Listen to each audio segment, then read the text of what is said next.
Ravi bike चला ही रहा था तभी देखा मिरर में कि कोई लड़की उसके बाइक के पीछे बैठी।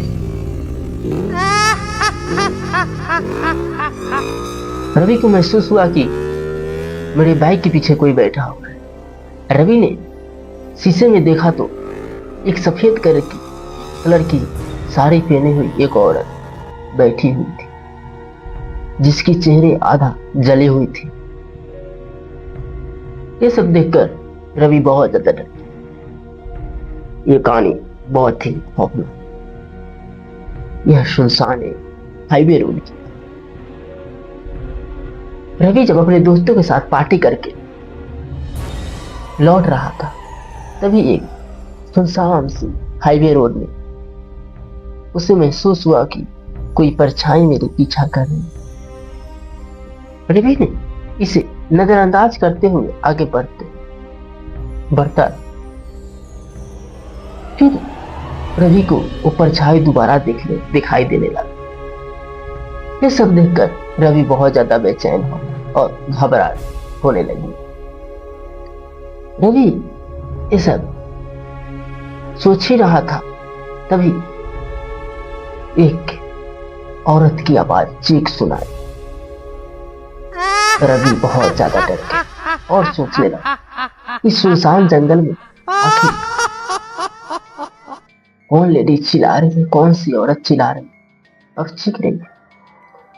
तभी अचानक कुछ कुत्ते की भौंकने की आवाज सुनाई देने। ये सब देखकर रवि बहुत ज्यादा डर गया और घोड़े की रफ्तार से गाड़ी तेज चलाने लगा।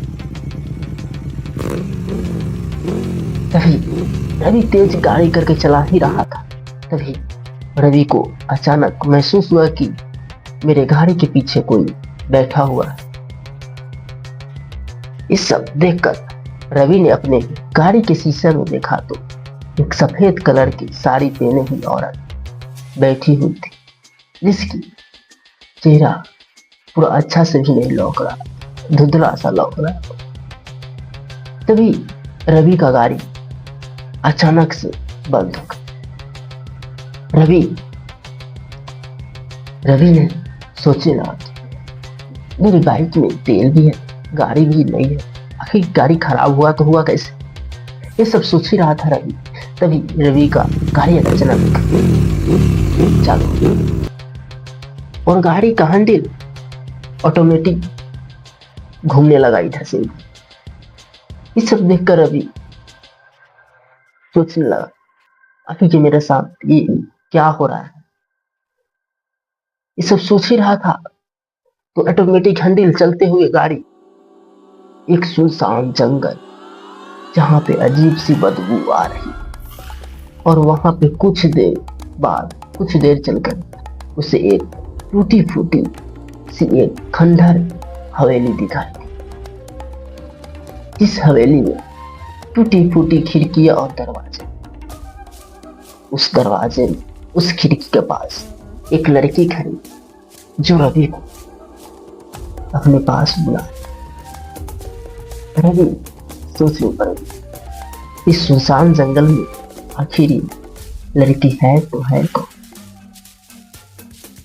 रवि सोच ही रहा था तभी पीछे से रवि को कंधा पर कोई हाथ कर दिया। रवि डर के मारे पूरा पसीना से तक हिल गया था, पसीना पसीना हो गया था और रवि थरथराने लगा। उसका बॉडी पूरा थरथराने लगा, जिससे आखिर की मेरे कंधे पर हाथ रखा तो रखा सको। ये सोच ही रहा था तभी अचानक से चीखाई और हंसने लगी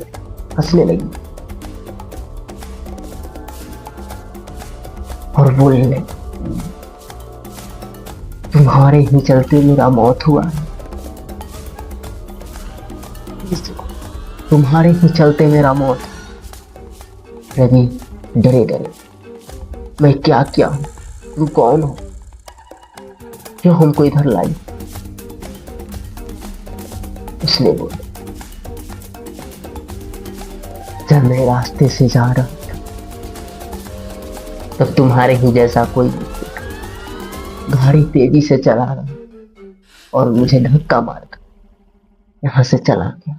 मैं तड़पती रही, मगर कोई मुझे बचाने नहीं आया। रवि ने बोला, मैं तो ये काम नहीं किया हूं, तब भी मेरे साथ क्यों ऐसे कर रही हूँ? नहीं, मैं शपथ खाया हूं, जो भी व्यक्ति बाइक इस रास्ते से जाता है वो कभी घर वापस नहीं लौट। रवि ने कहा, मैं तो तुम्हें कुछ नहीं किया। तो प्रभु वो बोले, मैं बोला ना, जो व्यक्ति इस रास्ते से जाता है मैं उसे कभी घर नहीं जाने देता। अगले सुबह गांव वालों ने देखा कि रवि का गाड़ी टूटा फूटा, लेकिन रवि का कोई नामो निशान नहीं था। ये सब देखकर गांव वालों ने बोला कि इस रास्ते से जो भी व्यक्ति बाइक से जाता है वो कभी घर वापस नहीं लौट पाता। यहीं पे ये कहानी समाप्त हुआ। कृपया अगले वीडियो में बने थे। धन्यवाद।